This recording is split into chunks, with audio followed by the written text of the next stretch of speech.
જય શ્રી કૃષ્ણ મિત્રો, આજે આપણે ભગવાન શિવના એક એવા વિશિષ્ટ અને અદ્વિતીય મંદિરના ઇતિહાસને જાણવાનો પ્રયાસ કરીશું, જે મંદિર માત્ર શિવ ભક્તિ માટે જ નહીં, પરંતુ તેની અનોખી પરંપરાને કારણે સમગ્ર દેશમાં વિખ્યાત છે.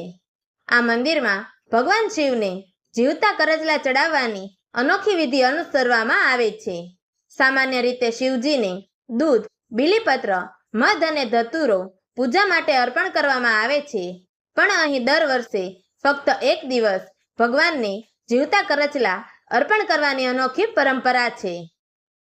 સુરતના ઉમરા વિસ્તારમાં આવેલું રામનાથ ઘેલા મહાદેવ મંદિર એવા મંદિરોમાં ગણાય છે કે જ્યાં પોષ સુદ એકાદશીના દિવસે શિવલિંગ પર જીવતા કરચલા ચડાવવામાં આવે છે. ભક્તોનું માનવું છે કે જે વ્યક્તિ કાનની બીમારીથી પીડાય છે અને તે આ મંદિરમાં શ્રદ્ધા સાથે પૂજા કરે તો શિવજીની કૃપાથી તે રોગમાંથી મુક્તિ મેળવી શકે છે. જેમ જ રોગમાંથી રાહત મળે છે, તેમજ ભાવિક પોતાની માનતા પૂર્ણ કરવા માટે શિવલિંગ પર જીવતા કરચલા ચડાવે છે.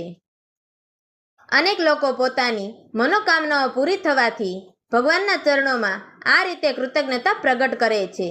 દર વર્ષે માત્ર પોષ સુદ એકાદશીના દિવસે જ આ વિધિ માન્ય હોય છે.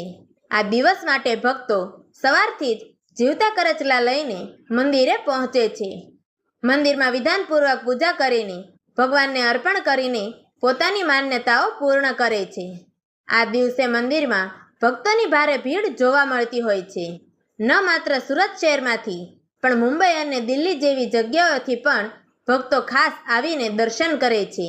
આ મંદિર એક રસપ્રદ પૌરાણિક ઘટના સાથે જોડાયેલી છે. કહેવાય છે કે જ્યારે ભગવાન શ્રી રામ તર્પણ વિધિ કરવા માટે બ્રાહ્મણની શોધમાં હતા, ત્યારે તેમને યોગ્ય બ્રાહ્મણો મળ્યા નહીં. ત્યારે તેમણે સમુદ્ર દેવતાને વિનંતી કરી કે તેઓ બ્રાહ્મણ રૂપે ઉપસ્થિત થાય. સમુદ્ર દેવે બ્રાહ્મણ સ્વરૂપમાં દર્શન આપી તર્પણ વિધિ સંપન્ન કરાવી. આ વિધિ દરમિયાન સમુદ્રના મોજાના પ્રભાવથી ઘણા જીવતા કરચલા શિવલિંગ પર આવી પડ્યા હતા. સમુદ્ર દેવે ભગવાન રામને વિનંતી કરી કે તેઓ આ નાના જીવોને મોક્ષ આપે. આ દ્રશ્ય જોઈને શ્રીરામ અત્યંત ભાવુક થઈ ગયા અને ઘેલા પણ થઈ ગયા. આ કારણે મંદિરનું નામ રામનાથ ઘેલા મહાદેવ પાડવામાં આવ્યું. આવી પરંપરાને આજે પણ અસંખ્ય શ્રદ્ધાળુઓ અત્યંત શ્રદ્ધાપૂર્વક પાળે છે.